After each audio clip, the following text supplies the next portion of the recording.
Do you know which actress helped in the resistance movement against Germany during World War II? I have long admired Audrey Hepburn and have completed research about her life and career.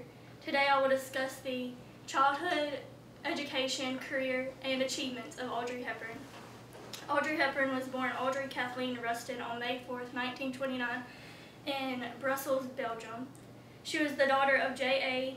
Hepburn Rustin and Ella von Heemstrom. Her parents divorced by the time she was 8 years old, and her mother remarried to Heinrich von Uford. She had two older stepbrothers, Alexander and Ian. According to Martin Gitlin in Audrey Hepburn biography, she contracted a near-deadly case of whooping cough just her first 3 weeks of life. After a severe coughing spell, Audrey's heart stopped and her mother had to revive her. In her youth, she spent some time at a boarding school in England. During much of World War II, she studied at Arnhem Conservatory in the Netherlands.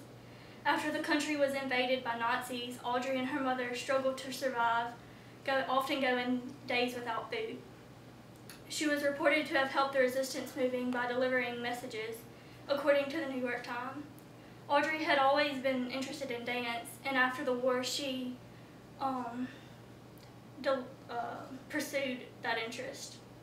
She studied ballet in Amsterdam and in London, and in 1948, according to an article on Audrey Hepburn on the website Bio, she made her stage debut as a chorus girl in high-button shoes. Smaller roles followed as she developed her career. She made her film debut as an uncredited role in One Wild Oat. She went on to be in two more movies before she was introduced to American audiences. At the age of 22, she went to New York to star on Broadway in Gigi.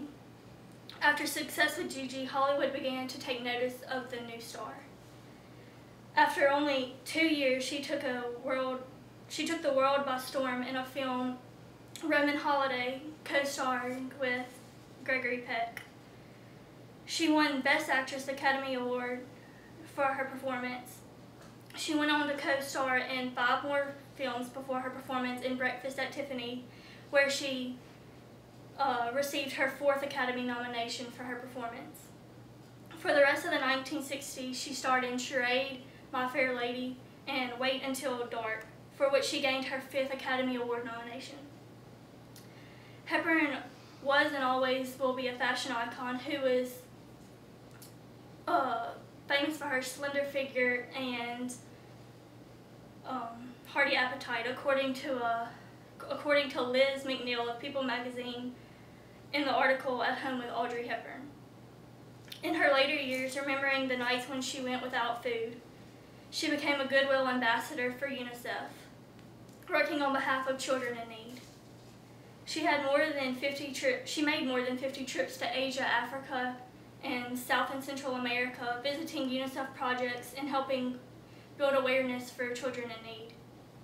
She received a special Academy Award for her humanitarian work, but didn't live to receive it. She died in 1993 at her home in Switzerland after a battle with colon cancer. Her sons continued her humanitarian work by establishing the Audrey Hepburn Memorial Fund so she could continue helping children even after her death. Today I have discussed the childhood, education, career, and achievements of Audrey Hepburn. Not only did she entertain the audience around the world, she greatly contributed to the needs of children who were going without food and necessities, just as she did during World War II. Good. That's it. That was good.